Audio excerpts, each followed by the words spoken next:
Hürmetli vatandaşlarım, bugünkü leksiyamızı başlayımız. Leksiyada size Gazi Rozi. Washington'dan sözleyimiz. Bugünkü leksiyani vatandaşlarım dikkat bilen anlaydı dep oylayman. Ondan keyin bu haberlerini bir-biri kiriştirip özara tahlil qilamiz. Ahirda vatandaşlarımdan diqqatini berishini umid qilaman. Mavzu mundaq.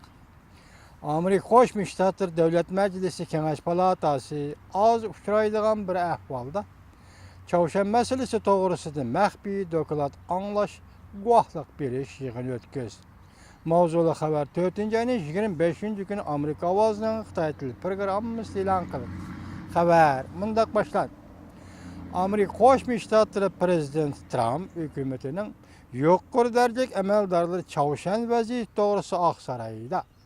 Amerika Qo'shma Shtatlar Davlat Məclisi Kengash palatasının barlıq əzalarına az uçuraydigan bir ahvalda məxfi doklad anlaş uyuşturuldu. Amerika əməldarları mındaq görsətdi. Doklad biriş həftənin 3. günü elib verildi.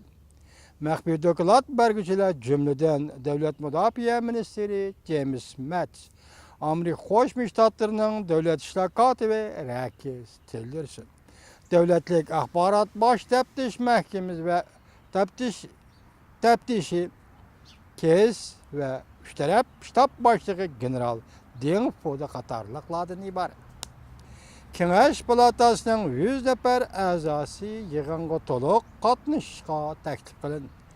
Gerçi Devlet Meclisi'nin əzaları davamlıq məxfi doklad anlap durusmu, bırak Ağsaraydan kelgen dokladını anlaş Kengash palatasının barlıq əzalarının toluq qatnışı az görülüdüğün bir iş idi. Növbəti Amerika bilen Çavuşan oturusuna ciddi münasibət özlüksüz örülməkdə.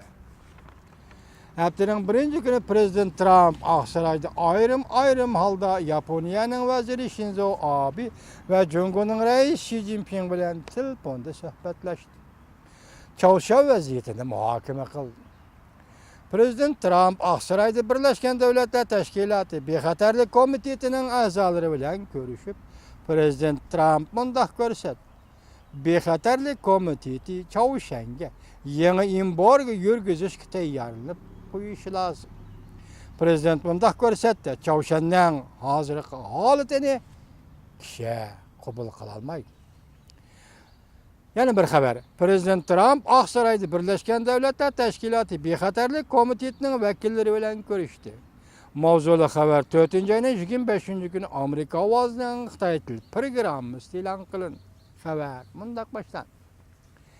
Amerika Qo'shma Shtatlarının Prezident Trump haftanın 1. günü Ağsarayda Birləşmiş Dövlətlər Təşkilatı Bexatarlık Komitetiga a'zo dövlətlərinin vəkilləri bilen görüşdü.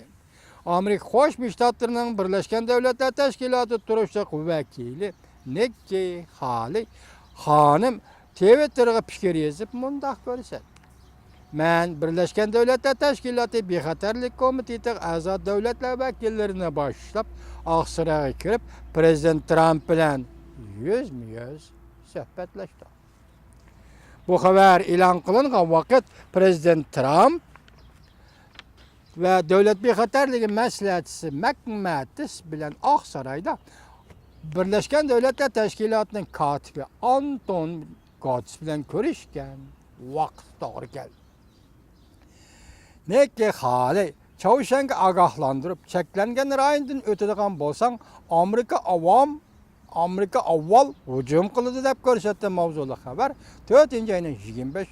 günü Amerika avazının Xitay tili programımız ilan kılındı. Haber mındaq başlan.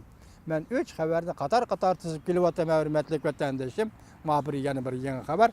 Washington Çavuşan armiyası kurulgan sezgörü vaqt yetip kelgen muşu günde Amerika Qo'shma Shtatlarının Birləşmiş Dövlətlər Təşkilatı turuşluq vəkili Nikki Haley haftanın 1. günü Çavuşan'a agahlandırış verip eğer Çavuşan Amerika'nın hərbi bazıları hücum kılıdığan bolsa ve raketasına kılıdığan bolsa Amerika avval hücum kılış bilen zərbi birdi dep görsət.